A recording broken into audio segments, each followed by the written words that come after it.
बिनु सत्संग विवेक न होई, राम कृपा बिन सुलभ न होई। शनि महाराज मेष राशि में वक्री होने जा रहे हैं। शनि महाराज का वक्री होना मेष राशि में बहुत ही बड़ा परिवर्तन करने जा रहे हैं। शनि महाराज का कार्यभार मेष राशि के लिए बढ़ रहा है। जब भी शनि महाराज वक्री होते हैं तो शनि का प्रभाव कुंडली पे बढ़ जाता है और इस समय शनि महाराज वक्री होने जा रहे हैं। 30 जून से शनि महाराज 137 दिन के लिए वक्री हो रहे हैं। तो यहाँ पे शनि महाराज का कितना ज्यादा प्रभाव पड़ रहा है, एक एक करके सारी चर्चा मैं इस वीडियो में करूंगा। साथ ही साथ आपके लिए क्या खास उपाय है वो भी बताऊंगा, तो लास्ट तक आप इस वीडियो को जरूर देखिएगा। जय श्री महाकाल, मैं राहुल तिवारी आप सभी का आपका अपने इस चैनल में हृदय से स्वागत करता हूं। दोस्त, मेष राशि के जो जातक हैं, शनि महाराज इस समय आपके कुंडली के एकादश भाव में बैठे हैं। एकादश भाव लाभ का भाव, उद्देश्य का भाव, गोल का भाव, और यहां पे शनि महाराज वक्री हो रहे हैं। वक्री का मतलब होता है कि शनि महाराज अपनी गति को धीमा कर रहे हैं, पीछे जा रहे हैं, ऐसा प्रतीत होता है। ये ग्रहों से इतनी ज्यादा दूरी बना लेते हैं, ऐसे डायरेक्शन पे चले जाते हैं कि अपना घर तो देखते ही देखते हैं जहां पे हैं, पर इनकी चाल इतनी धीमी हो जाती, इतनी दूर से हो जाती है कि जो पिछला वाला भाव है, यानी जिस भाव में बैठे हैं उस भाव से एक स्टेप पीछे एकादश भाव में बैठे हैं। तो अभी ये दसम भाव भी देखेंगे, 10वें घर का भी प्रभाव शनि महाराज मेंटेन करेंगे, एकादश भाव का जो प्रभाव है वो भी शनि महाराज मेंटेन करेंगे। इसलिए मैं बोल रहा हूं कि शनि महाराज की जिम्मेदारी बढ़ जाती है, जिससे इनकी स्पीड, गति जो होती है वो कम हो जाती है। तो शनि महाराज का वक्री होना मतलब उनके स्पीड में कमी लाना होता है। तो यहां पे लेजीनेस मेष राशि के लिए शनि महाराज देने जा रहे हैं। शनि महाराज एकादश भाव को देख के और कुंडली के दसम भाव यानी आपके कर्म का, पिता का क्षेत्र, व्यवसाय का क्षेत्र, नौकरी का क्षेत्र, जहां से आपके राज्य देखे जाते हैं। कर्म प्रधान विश्व कर राखा, जो जस करस तो तस फल चाका।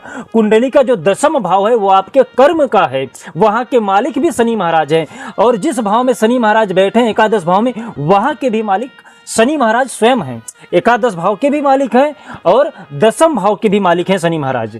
और शनि महाराज वक्री हो रहे हैं। यहां से शनि की जो दृष्टि है, तीसरी, 7वीं और 10वीं, तीसरी दृष्टि ये लग्न के ऊपर पड़ रही है, 7वीं दृष्टि ये कुंडली के पंचम भाव पे पड़ रहा है, और जो इनकी 10वीं दृष्टि है वो आपके कुंडली के अष्टम भाव पे पड़ रहा है। तो ये शनि महाराज की दृष्टि है। अब इसका परिणाम, इसका फल क्या क्या मिलेगा, हम उस पर चर्चा कर लेते हैं।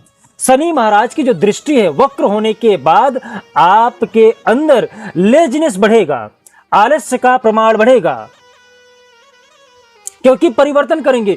जिसके साथ अभी तक लाभ का प्रमाण बढ़ रहा था, मेष राशि के जो जातक हैं जिनका लाभ का प्रमाण अभी तक बढ़ रहा था, वहां पे अब लाभ का प्रमाण घटेगा, और जिनका प्रमाण लाभ का कम हो रहा था उनके लाभ के प्रमाण में वृद्धि करेंगे। प्रथम भाव में, जिस भाव में बैठे हैं, आपके पास कर्म ऐसे दे देंगे कि यहां से आपका लाभ का प्रमाण बढ़ेगा। किसका? जिसका घट रहा था, और उसका घटेगा जिसका बढ़ रहा था। उल्टी चाल चलेंगे बिल्कुल। और शनि महाराज की जो तीसरी दृष्टि है, ये आपके लग्न पे, जिसका स्वास्थ्य सही था वो अब थोड़ा सा खराब होने जा रहा है, और जिसका खराब था उसका स्वास्थ्य अच्छा होने जा रहा है।